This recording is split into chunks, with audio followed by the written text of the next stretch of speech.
৮,০০০ kilometre সাঁতরে মানব পিতার কাছে ফিরল পেঙ্গুইন। একটি পেঙ্গুইন প্রতি বছর ৮,০০০ কিলোমিটার পথ পাড়ি দিয়ে ফিরে আসে শুধু একটি মানুষকে ধন্যবাদ জানাতে।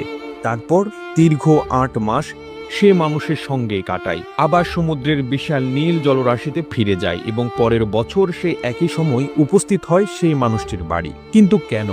কি এমন সম্পর্ক আছে দুটি প্রাণের যা তাকে প্রতি বছর টেনে আনে একই মানুষের কাছে? আজকের প্রতিবেদনে দেখাবো সেই গল্প। পৃথিবীর ব্যস্ত হিংসায় ভরা সমাজে এক বৃদ্ধ মানুষ ও এক পেঙ্গুইনের অসাধারণ বন্ধুত্ব যেন এক টুকরো মানবিকতার গল্প। ব্রাজিলের রিও ডি জেনেরোর উপকূলে শুরু হয়েছিল এই হৃদয়গ্রাহী সম্পর্ক।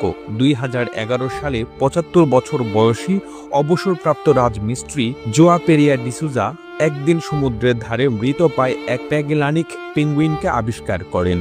তেল মাখা অসহায় পাখিটি মৃত্যুর কিনারায় দাঁড়িয়েছিল। সোজা তাকে বাড়িতে নিয়ে যান, পরিচর্যা করেন, খাবার দেন, ভালোবাসায় ভরিয়ে দেন। কয়েক সপ্তাহের মধ্যে পেঙ্গুইনটি সুস্থ হয়ে ওঠে। সোজা আশা করেছিলেন পাখিটি সমুদ্রে ফিরে যাবে, কিন্তু পেঙ্গুইনটি তাকে ভুলে যায়নি। সমুদ্রে ছেড়ে দেওয়ার ৪ মাস পরই সে সাঁতরে ফিরে আসে।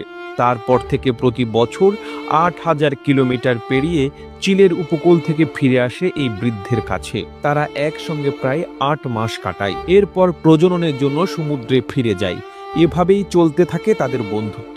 সুজা ভালোবেসে পেঙ্গুইনটির নাম দেন দিনদিম। তিনি বলেন, দিনদিমকে তিনি নিজের সন্তানের মতোই ভালোবাসেন। প্রতি বছর যখন সে ফিরে আসে মনে হয় যেন ঘরের ছেলে ঘরে ফিরেছে। দিনদিমও তার ভালোবাসার প্রতিদান দেয়। সুজার উঠোনে তার কাতর হাঁটা, মুখে মুখে ঠোঁট ছোঁয়ার দৃশ্য যেন তাদের বন্ধুত্বের গভীরতার প্রমাণ।